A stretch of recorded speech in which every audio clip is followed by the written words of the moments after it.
Start. महोदय, जब तक अहिंदी भाषी हिंदी को हृदय से स्वीकार नहीं करते तब तक वह राष्ट्रभाषा का स्थान नहीं पा सकती और यह तभी हो सकता है जब वे यह समझें कि इसमें उनका भी योगदान है और उन्होंने इसमें केवल लिया ही नहीं बल्कि इसे कुछ दिया भी है और उन पर कोई दूसरी भाषा लादी नहीं गई है बल्कि यह उनकी ही भाषा है। मेरे कहने का अर्थ यह नहीं कि आप उनकी व्याकरण अपना लें। इसका अर्थ यही है कि आप उदारतापूर्वक जितना ले सकते हैं ले लें। भाषा इसी प्रकार बन सकती है। यह भी आवश्यक नहीं है कि उसको स्वीकार करने पर आप वही लिखना आरंभ कर दें, परंतु जो वे लिखें उसको आप गलत ना समझें।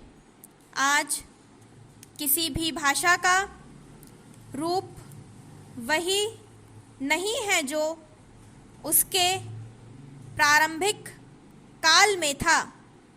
उसमें परिवर्तन होता रहता है।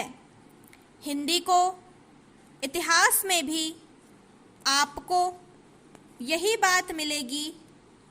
मैं हिंदी का कोई विद्वान नहीं हूँ, पर मैं अपने अनुभव से कह सकता हूँ कि उसमें भी पिछले 500-600 वर्ष में बहुत अंतर पड़ा है तथा पहले की और आज की हिंदी में काफ़ी अंतर है। इसलिए नवयुग में जब वह देश की भाषा बनने जा रही है तो उसमें थोड़ा अंतर करना भी पड़े तो वह स्वीकार कर लेना चाहिए, जिससे उसका अन्य प्रदेशों के लोगों के साथ मेल बैठ जाए। कई अहिंदी भाषी लोगों ने भी हिंदी की काफ़ी सेवा की है। आपके राज्यपाल महोदय अहिंदी भाषी हैं और इन्होंने अपनी भाषा की बड़ी सेवा की है। यह भी हिंदी के पक्ष में थे और इन्होंने बड़ा योगदान दिया, जिसके कारण हम संविधान सभा में सफल हो सके। इनका भी यही विचार है जो मेरा है।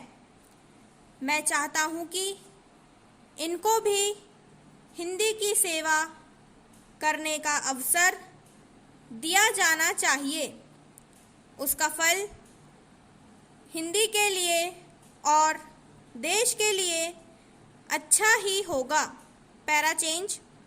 मानपत्र में आपने संस्कृत के संबंध में कहा है। मैं मानता हूँ कि हमारे देश में संस्कृत का अध्ययन आवश्यक है, क्योंकि देश की सभी भाषाओं का स्रोत वही भाषा है। संस्कृत से हमारा संबंध अटूट है। इसकी पढ़ाई लिखाई कम हो गई है, यह हमारे लिए दुख की बात है। मैं आशा करता हूँ कि इसकी उन्नति होगी। स्टॉप।